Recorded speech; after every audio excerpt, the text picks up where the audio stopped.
Assalamu alaikum wa rahmatullahi wa barakatuh. Brothers and sisters, Brother Mikā'īl here, and it is so good to see you. Alhamdulillah, alhamdulillah, alhamdulillah. Hope you all are having a wonderful day today. It is Monday. Alhamdulillah, Allahu Akbar. There's another day we've been blessed. I have been blessed. I woke up this morning alive, sober, and most of all, alhamdulillah, Allahu Akbar, as a Muslim, devoted to Allah subhanahu wa ta'ala, as I do every single morning. Alhamdulillah. So brothers and sisters, I have a story for you today, okay? So, after praying Fajr, after praying Salatul Ishraq in the masjid, I'm reading my Quran. Now, in reading my Quran, I came across in Surah Al-Baqarah, Surah Al-Baqarah, as I'm working on my tajweed, you will hear me repeat certain words and try to pronounce them as best I possibly can, inshallah, khair.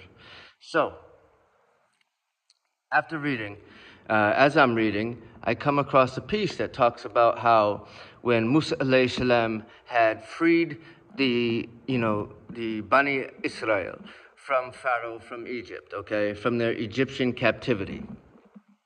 In this point of view, or in this part, when he freed them from captivity, as they were on their journey, and they didn't have all the securities that they had while they were in captivity. What I mean by that, you're like, wait, what? They were slaves. What do you mean security? Well, although they were slaves and they were in captivity, they had the security of sleeping under a roof. They had meals every day, although they may not have been great. They had food every day. They had water every day. They had the certain things they needed to stay alive, okay?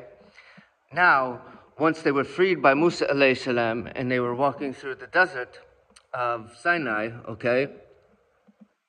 They were, Musa alayhi salam talks about in the Quran how Musa alayhi salam heard them constantly saying and complaining to him that, we don't have this, we don't have that. Like they wanted to go back to captivity in Egypt.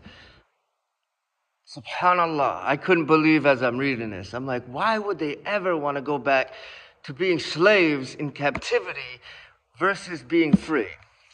And as I just explained, that is the reason why. Whereas when they were free, they weren't sure where their meals were coming from, where they were getting water, where they were getting anything. All they knew was that they were free, and they weren't being forced upon a certain religion, a certain way of life. They weren't being slaves and stuff, right? SubhanAllah. So then it clicked upon me, and I said, when I read the Quran, I try and relate certain parts to my life. And I said, how is this similar to my life? And it dawned upon me, right?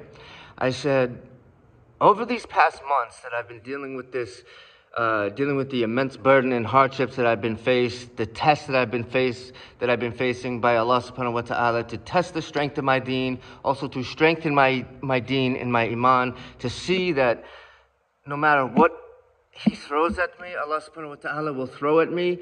Will I falter away from my deen? Will I go back to the beliefs that I was raised upon? Astaghfirullah. A'udhu billah minash shaitanir rajim. No, inshallah, I will not. More than anything, number one in my life is the deen of Islam, is Allah subhanahu wa ta'ala, is being a loyal and loving, devoted servant to Allah subhanahu wa ta'ala in every way I possibly can. So no, I will not falter, inshallah, khair. So, some of those nights where I was homeless, living in my car, after my family had forced me out and, they had disowned me and excommunicated me, telling me that I am no longer allowed, to be part of the family. I will not be in contact with them, or they will not be in contact with me, so long as I stay Muslim and I do not go back to my old beliefs. SubhanAllah. So, as I stayed in my car, going through this time, it was very hard at times, and the thing that got me through it was my deen, was my iman. The thing that always got me through was the love of Allah subhanahu wa ta'ala, was going to pray in the masjid or praying outside, because there were times where I wouldn't go to the masjid because I was embarrassed, because, I I was only able to wash my clothes when I was able to wash my clothes. I didn't smell or anything like that, but I just felt that everyone knew. Okay, like I still showered every day. I have a membership to Planet Fitness, so I was able to shower there every day. I was able to take care of myself, to clean myself, to make wudu, to do all these things. Alhamdulillah. But the nighttime was always the hardest for me. As I was alone in my car, sleeping in my car, the security that you lose, okay? Because you got to think about it, right? I don't have tinted windows in my car. There's no curtains I can put up. So people can see in through my window and see me sleeping. So there's no sense of security. All the security I have is that I can lock the door. That's it. But somebody could easily break the window and whatever, right? So there were times, and I'd be lying to you if I said there wasn't. There were times where I was so lonely and alone in darkness in the night where I said, if I only, now I didn't have the thought like I was going to do the action. Alhamdulillah, I would never, subhanallah, inshallah.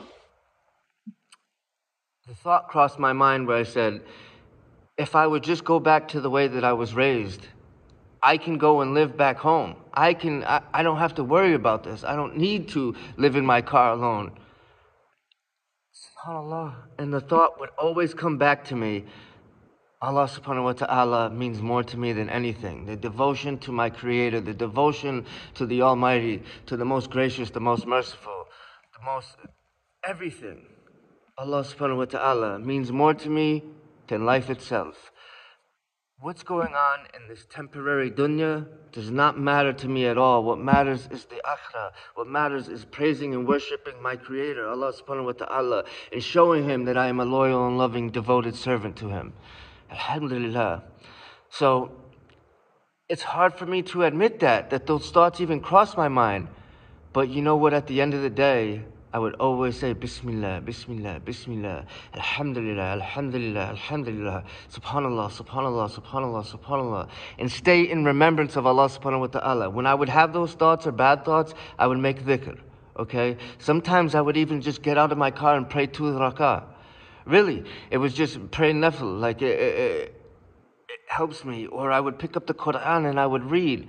Every time I do any of these acts, it brings me closer to Allah subhanahu wa ta'ala. And it wasn't that I was straying away from Allah by any means, but it was hard. It's very hard when you live one way your entire life, especially when you're raised upon family, traditions and values of family, that your family never leaves your side. Your family will always be there for you. And then because of my beliefs, and they're not hurtful or hateful beliefs, they're loving and peaceful beliefs, you excommunicate me? Alhamdulillah, Alhamdulillah, Alhamdulillah. May my family find their way to the light. May Allah subhanahu wa ta'ala protect them from Jahannam. May He guide them toward Jannah. May He guide them towards the light. May He guide them toward this deen, inshallah ta'ala. Ameen, ameen, ameen. So brothers and sisters, that's the story I wanted to tell you. It's not all glorious. It's not, beautiful by any means. It's hard, but that's true. That's real life stuff right there that I've experienced since reverting to Islam. And to all those reverts out there that may be experiencing something similar, just remember, Allah subhanahu wa ta'ala loves you. Remember that the ummah of Rasulullah sallallahu alayhi wa sallam loves you. We all love you. There is no brotherhood like the brotherhood of Islam. There is no brotherhood like being a Muslim.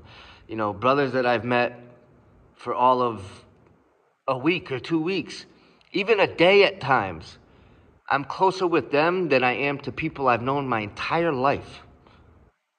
SubhanAllah. Alhamdulillah, Alhamdulillah, Alhamdulillah. So brothers and sisters, you know the deal. I'm Brother Mikā'īl. Stay tuned for next one. We got some big live streams coming at you. I hope to see you all soon. I love you so, so much. Assalamu alaikum wa rahmatullahi wa barakatuh. You all take care.